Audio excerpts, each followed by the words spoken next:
So, a lot of people out there like, Sean, what do you have to be guilty about? You're a man of sophistication. Nuance. Elegance. Yeah. Style. Yeah. Right? But even I have things that I feel guilty about. Musically. For someone with such a sophisticated musical palette as myself, there are some, melodies, songs, etc. that have slipped through the cracks.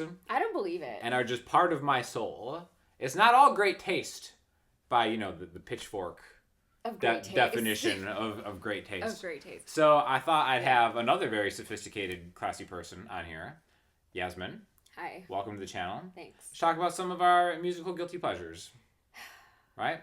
Of which she has many. I do. I have a lot of guilt. I have a lot. I just spent 3 hours in the car with her last night. So, he gave me the aux cord. Yeah. I regretted it. Which was a mistake. Real quickly. Shouldn't have done that. So why don't you start? All right. Let's start with the ultimate in guilty pleasures, Hey Soul Sister by Train. Right? Yeah. If that's not the epitome of a guilty pleasure. I don't know what it is. And, it's one of those songs, too, like, when it comes on, people will sit there and listen to it, but then they're, like, bopping. Then they're singing along with it. And then at the end of it, they're like, yeah, I really enjoyed that. But don't tell anyone. Do they say that? No. I don't say that. Nobody says it. Yeah. Yeah, no. You just think it. That's not a guilty pleasure for me. Yeah, I ended up, though, in a Train concert. And when that song, when they played it... What? It connected everyone. It unified the people. Everybody was like, yes. But that's at a Train concert, so you think it's like a safe space for Hey Soul Sister, What were you doing at a Train concert? I don't know. I guess that would be the safest space for Hey Soul Sister. I acquired a ticket. The Goo Goo Dolls were also playing with them, so I mainly went for the Goo Goo Dolls. I'm a big fan of Johnny Resnick, obviously. So that's a different guilty pleasure altogether. I have no guilt associated with my love for Johnny Resnick. Okay. On the record. Hey Soul Sister, anything with the ukulele intro is kind of... I'm not down with it. The lyrics are such nonsense in that song. Ain't that Mr. Yeah, what? What are you talking about? Ain't that Mr. I don't know what he's talking about in the song. Yeah, he doesn't even know. Train. Probably doesn't. He's probably just like trolling all of us. He probably is. Mm-hmm. He's laughing all the way to the bank with his little ukulele jig. All right, what's one of yours? Jesse's Girl by Rick Springfield. Yeah. Right? Yeah. Is that a guilty pleasure though, or is it like a classic of the 80s? I think that's kind of a good question. I don't know, but I love it. I love it. And every time it comes on, I'll be like, oh, Jesse's, I'll be listening to something real modern. And then Rick Springfield will come on and I'll be like, all right. And then I have to sing along, too. Because it's such a fun one to sing. I wish I had Jesse's Girl. Can I find a woman like that?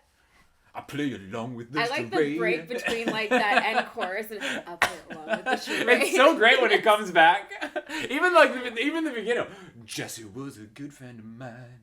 It's so sexual and weird, too. Yeah, song. right? Like, yeah, it feels so dirty when they start talking. I was like, what? Yeah, right? Yeah, she's loving him with that body. I just know it. And then they have to build. And it's so great. Everything about Jesse's Girl I'm into. The content, the lyrical content. Back in the day, that was like prime Rick Springfield. My dude. Jesse's Girl. So yeah, I don't know if that counts as a guilty pleasure or not, but I'm 100%. All right, well, I'm gonna move on to tub thumping. Chumbawamba? Yeah. Who else? Oh, the tub thumping by Chumbawamba? Yeah, Is that the one? That's the one. That's the one. Not the one by anyone else. Pissing the night away. That I remember being like, what? But I like how she sings it. It's so like sweet. Pissing the night away. I just remember thinking like, this is wrong. Like I remember getting a ride home from junior high from my mom, and that would come on, and hearing a woman sing the word pissing in my mother's presence, it was always so awkward for me. So uncomfortable. Yeah. It's so inappropriate. And she sings it so sweetly about just like pissing the night away. I drank so much, and I'm just gonna piss it all out. This is all my memories from the night, from the night's debauchery. in a very sweet, nostalgic-inducing way. In a toilet, or in a a ditch or an alleyway, wherever you're pissing your night away. And then to get followed up by the ultimate dude rallying cry. I get knocked down, but I go... You're never gonna make it. Yeah, right. Just so much. It really it's like testosterone, estrogen, all together in a beautiful. What are they like? Australian party culture, like everything.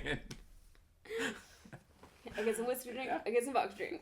I get some lager drink. I drink side drink. So again, I think I was in junior high when this came out. Yeah. I'm like, how much is this guy drinking? A lot. Like this is all just one big. This song came out like in the '90s, right? So yeah, I used to watch it on Much Music. Do you remember that? No. Much Music. It was a Canadian like MTV, but it was. Why were you watching Canadian MTV? Like that? I just thought it was weird. Right? Oh yeah, I would say so. I don't know. I lived in Connecticut, so maybe we got Canadian channels. I don't know. That's not a thing. It's like, why were you watching Canadian TV? Because I lived in Connecticut in the 90s. That's not a proper answer. I don't know what to tell you. It was music. just on my television. So. I guess so. Cable. I don't know. I don't know how cable works. Still, I don't know how television works. A lot of mysteries. All of the 90s could be considered a musical guilty pleasure in general. Yeah. Mm-hmm. The song about the girl who lit her house on fire. Sonny Came Home. Sean Colvin. Sean Colvin, okay. Yeah, that brings me back. Yeah. Just arson.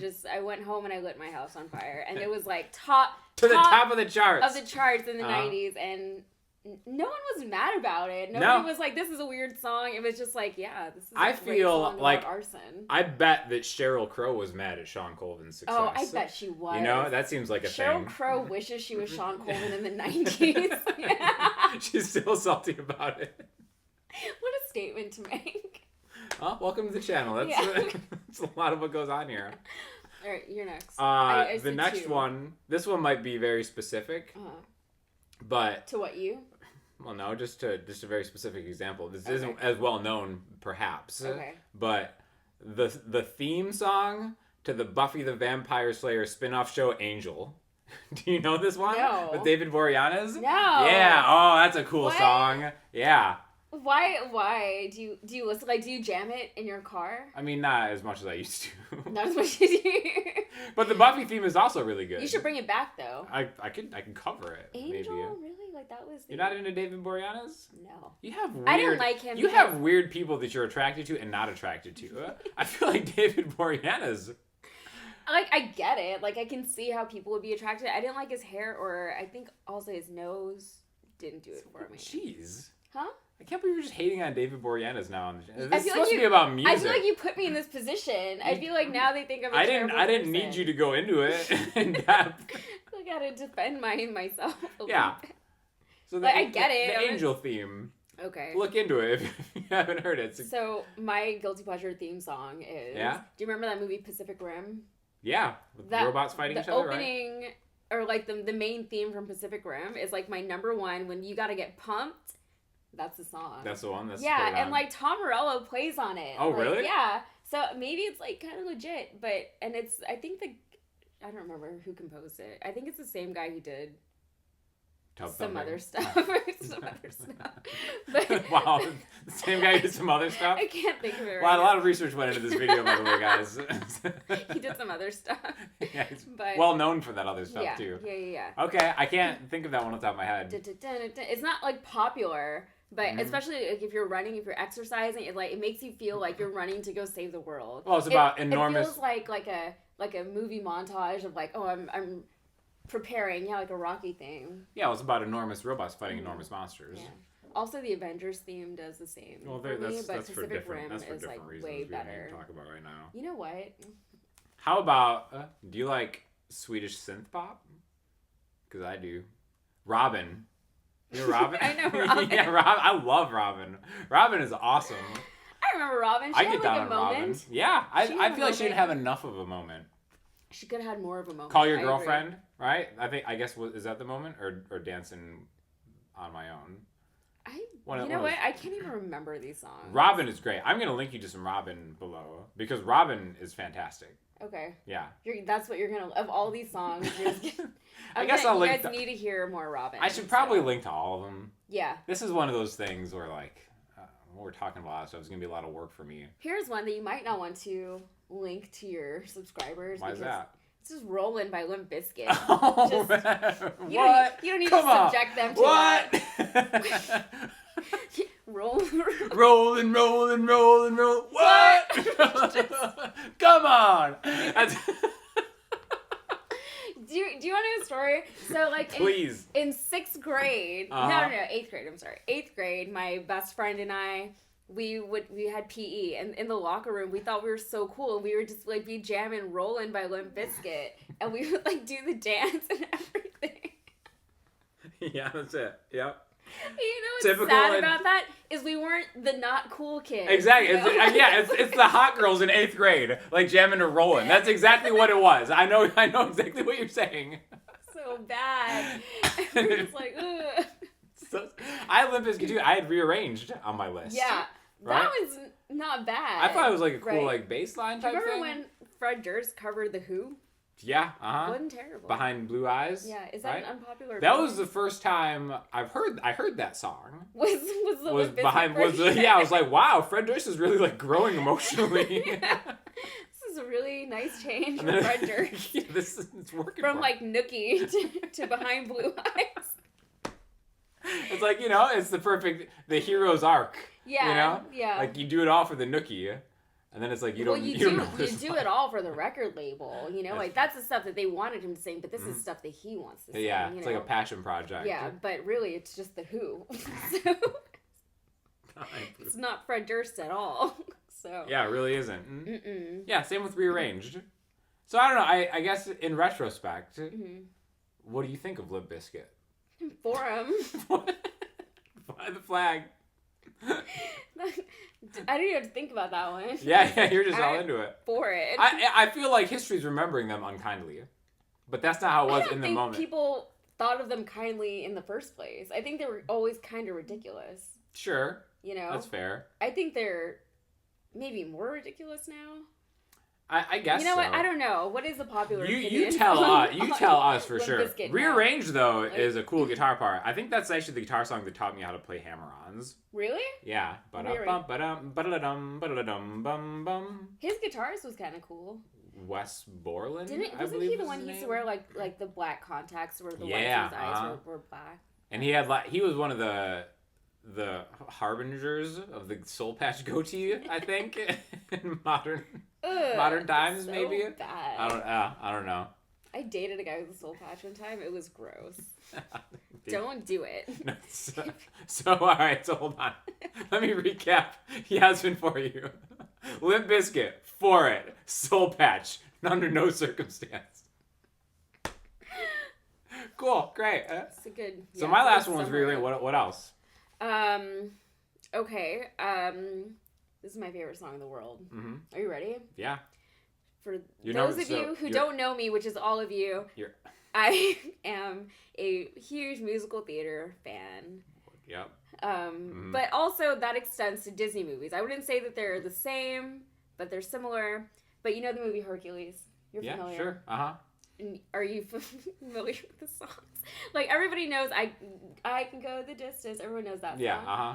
But they also, for some reason, decided, like, a gospel theme would work for the music for, like, this Greek, like, tragedy hero story, right? So there's, like, these gospel singers, but Zero to Hero... That's your favorite song of all time. My favorite, unironically, is my favorite song, maybe in the world ever, right? Like, I could come up with way better songs that make me sound way edgier or more, sophisticated in my musical taste, but Zero to Hero, if I'm in a terrible mood, if you play me that song, it's like it's a dance party. Here we go. I can't be mad. I can't be mad about anything. I can't even be sad about the world. You have referenced that in our text before. I don't know if you remember. No, I don't remember. See, exactly. She doesn't even remember that I already know about her love for Zero to Hero, because I was in a little internet trouble because I didn't know the meaning of the word spunk. Oh, I heard about that. Yes. And I was going to add some spunk to your playing. Apparently it has a whole other meaning. Yeah. And I believe spunk is a prominent word in Zero to Hero, right? Yeah. Yeah, so you just... It does, and I was like, oh, I know about spunk. She knows all about it. I know all about spunk. Is that what people are going to take away from this video? It's like Yasmin knows all about it. That girl. Yeah. The spunk girl. Gross. Right? Gross. Don't call me that. Nobody call me that. Whatever you do, don't go over to her socials and call her that. Now, so a lot of this started because on this said road trip, as soon as I give her the aux cord, it just became a 90s boy band playlist. Like, instantly. Like, I didn't even realize she was hooked into the car system yet. And it was all boy band music. Started with NSYNC, kept it, NSYNC is pretty accessible, Everybody loves Tearing Up My Heart and Bye Bye Bye and It's Gonna Be Me, right? All that. I like how you didn't sing the first two, but the third one. You can't not. Yeah, I agree. But then it veered into like more obscure boy bands. So one of my favorite guilty pleasures is, and actually, dude, I went to an appointment. I went to a salon the other day, like last week, right? Mm-hmm. And they were playing the song in the salon. And I was like, what is happening? And the girl who was working with me, she was like, I can't even explain this, right? It was I'll Be Your Everything by Youngstown. And for those of you, maybe like, I don't know how old people are, but maybe if you're too young to remember this, but they did a Inspector Gadget movie starring Matthew Broderick in the 90s, right? As Inspector Gadget. And who was it? Like Rupert, that British guy? He was the bad guy. Rupert something. Murdoch. And no, not Rupert. He was the bad guy though. Yeah, he was the bad guy. But they did this song, but they were like a Disney band, right? And it was for a Disney movie, and it was like I'll Be Your Everything. And it started out with like they have the Inspector Gadget theme at the beginning of the song, and it was like, you can call me when you want me. I don't know. It was like call me if you need somebody, and he was like, yeah, just call out Go Gadget, right? What? Yeah. So just call out Go Gadget. That was great when they had bands like write specific songs about them. Yeah. Uh-huh. So then, whenever they decided they also wanted to be an edgy boy band, right? They didn't want to be just a Disney boy band. They reworked the lyrics, right? And it was way worse. And like I was listening to it the other day, and I'm like, I'm a 31-year-old woman, and like this stuff was making me blush, right? Just because it was so bad, right? But instead of call out Go Gadget, they said, oh, just something you with my gadget. What? Yeah, and I was like, ugh, I don't want to talk about it. You can't take an Inspector Gadget theme song and turn make it into it about your gadget. First of all, who calls it that, My gadget. Who calls it, who like references their gadget, and it's like... Like girls just drinking wine talking about their man's gadgets. We don't do that. That's not a thing that happens. Don't like it. And there was like way other examples of lyrics that they changed to be more edgy and more sexual, and I'm not even comfortable saying they couldn't even just wrote a new song. No, they just did that instead, and it was not an improvement. And then they added a rap section too, through dudes from Ohio. We've spent too much time talking about the Inspector Gadget remix. I have way more to say about it, but maybe we can do that on your channel or something. On. Nope. Well, a lot of this came from us talking crap about Aaron Carter. Yeah. And she has a good Aaron Carter story. What? Just like him in general? Yeah. Aaron Carter. No, at the concert you went to. Oh, Nick Carter. Nick Carter. Nick Carter. Yeah. I was like, Aaron Carter in general. Yeah, Nick. No. All right, Nick Carter, the Backstreet Boys. I have Nick Carter. So when I get the Carters confused because I have sophistication in class, and I'm not really into any of this. Nobody is above the Backstreet Boys. I'm above the Backstreet Boys. All right, so when I was, from let's say like 9 to 13, very into the Backstreet Boys, as you were as a young preteen in the 90s, right? Mm-hmm. So, and it was either NSYNC or Backstreet Boys. Couldn't be both, right? Mm-hmm. So, after both of the bands broke up, Nick Carter tried to do a solo thing. It didn't go so well. Justin Timberlake from NSYNC, he also tried to do the solo thing, and it went very well, obviously. And I think that was when I was like, all right, I'm going to switch over to the Justin side from the Nick side, right? So, a couple years ago, actually, right? So, like, very recently, I see that Nick Carter is coming to town, and he's playing at a small local venue. I'm from Houston. He's playing a small place in Houston. And I texted my friend and I said, hey, we got to go to this. And she goes, how much are tickets? So I said $30, right? Mm-hmm. Which was the most that either of us were willing 35 to pay. 35 you wouldn't have gone. Probably 30, not. 30 was the top end, yeah. I think was the cap on that, to see Nick Carter perform at this small venue in Houston, right? So we're like, yeah, let's go. It'll be fun, right? So we go and we buy our tickets. I have my ticket. I put a picture of it on my Instagram and I hashtag it, not Justin Timberlake, right? And remember, I was a huge Backstreet Boy fan in my adolescence, right? So I was like, not Justin Timberlake. So now we're in the venue, standing up. Mean. We have our Why would you do that? It's so mean. And we're just talking all kinds of smack about Nick Carter in his venue, like at his show. You paid money to go see him. We're just like nonsense. We're saying, we're like, oh, Nick Carter, he's probably just going to come out here and try to do all of his solo stuff. And like he's a real artist. Like, screw this guy. He needs to understand, like, all of his fans are only here because of the Backstreet Boys, and he's nothing without them. Blah, blah. We're mid-sentence, like, trash-talking this guy at his own concert. And then all of a sudden, the lights go out, and all we hear is, dun, dun, dun, dun, dun, dun, like, Backstreet's back. Dun, dun, dun. Mid-sentence, we just lost it. Like, we were screaming. Like we were 12 It was like that. And we were like, we were like holding hands, like grabbing each other. And like we were like, oh my God. And it like hit us, like our 12-year-old selves, inner childs, We were just like, we're about to be in the same room as a Backstreet Boy right now. Yeah. And I don't think that we grasped that until that moment. We were like 30 at the time. Like this was like a year or two ago. And we were just like, yeah. And you know what? And in all fairness, it was a really good show. He did a good job. Nick Carter, a great he did it to him. And and that's the perfect place to just end a talk about guilty pleasures, because they resonate with you for a reason. And as much as when you become sophisticated and elegant and intelligent and well respected, just leave it in. Elegant, intelligent, well respected, other great adjectives. There's still a little piece of you that will always have that. We'll always have Nick Carter. Yeah. Right here. So definitely go show this girl some love on her socials, where she talks about where you explain politics in a very accessible way. Hopefully. Are there any guilty pleasure politicians you have? like Mussolini? After all the drama that Bernie is facing right now with his Castro comments, no, not Mussolini. I'm gonna say flat out. Actually, but I did. Here's a fun fact for you. I probably should have fact checked this before I said it on your channel. But there's a I want to say Gaddafi. Okay. Who really his guilty pleasure was Mr. Blue Sky by Electric Light Orchestra, ELO. So, he's a warlord and a dictator, and he's like, Mr. Blue Sky. I believe that was Basad. I told you, I should have fact-checked. It's one of them, for sure. It's one of those dictators that kills his own people. That likes Mr. Blue Sky. I sound really credible right now, by the go check her stuff out. Oh, my God. Just know, there's an evil dictator in the world. No, he's dead. Oh, see, that's not what you... This is the worst plug.